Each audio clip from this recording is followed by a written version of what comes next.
মৰ্মাহত যে চেঙামস্ত্ৰীৰ অন্তৰ্গত কলপুলি গাঁৱত আজি হোলী দিনটোত একাংশ যুৱক যুৱতীয়ে দিনটো আনন্দ উল্লাসত থাকি আবেলি পৰত তেওঁলোকে ব্ৰহ্মপুত্ৰ নদীত গা ধুবলৈ আহি 6জনমান যুৱক যুৱতী কিশোৰ নিৰুদ্দেশ হৈছিল আৰু তাৰে 3জন বৃন্দা তিয়ৰ, ৰীতা তিয়ৰ আৰু বিতু তিয়ৰ 20 বছৰ, 17 বছৰ আৰু 16 বছৰ বয়সে তেওঁলোকক মৃত অৱস্থাত উদ্ধাৰ কৰা গৈছে।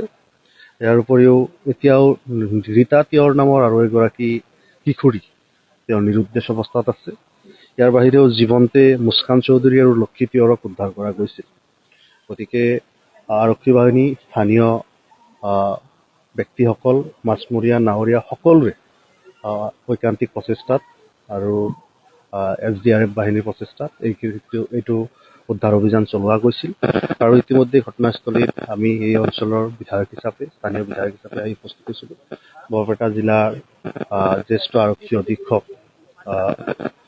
পুষ্কিন জৈনো ইয়াতে আহিছিল আৰু অন্যান্য আৰক্ষীয়ে চাৰ্জ অপাৰেশ্যন অব্যাহত ৰাখিছে। আমি থিৰাং কৰিছোঁ কালি দিনটোৰ ভিতৰত, ৰাতি যিহেতু অপাৰেশ্যনটো চলোৱা সম্ভৱ নহয়, কালি দিনটোৰ ভিতৰত যি নিৰুদ্দেশ হৈ থকা আৰু এটা ডেড বডি বা ব্যক্তিক আমি উদ্ধাৰ কৰিবলৈ সক্ষম হ'ম বুলি আশা কৰিছোঁ।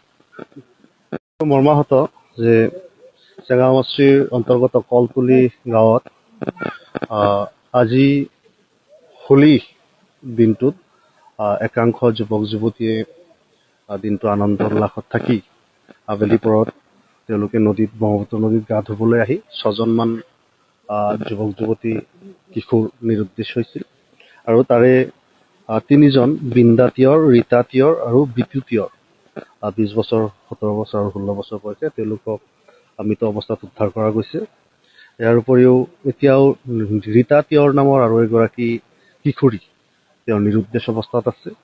ইয়াৰ বাহিৰেও জীৱন্তে মুস্কান চৌধুৰী আৰু লক্ষী তিয়ৰক উদ্ধাৰ কৰা গৈছিল।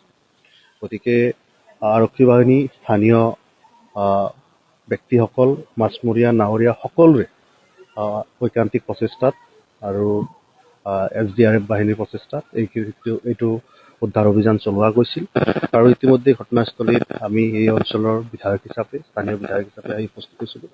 বৰপেটা জিলাৰ জ্যেষ্ঠ আৰক্ষী অধীক্ষক পুষ্কিন জৈনো ইয়াতে আহিছিল আৰু অন্যান্য আৰক্ষীয়ে চাৰ্জ অপাৰেশ্যন অব্যাহত ৰাখিছে। আমি থিৰাং কৰিছোঁ কালি দিনটোৰ ভিতৰত, ৰাতি যিহেতু অপাৰেশ্যনটো চলোৱা সম্ভৱ নহয়, কালি দিনটোৰ ভিতৰত যি নিৰুদ্দেশ হৈ থকা আৰু এটা ডেড বডি বা ব্যক্তিক আমি উদ্ধাৰ কৰিবলৈ সক্ষম হ'ম বুলি আশা কৰিছোঁ।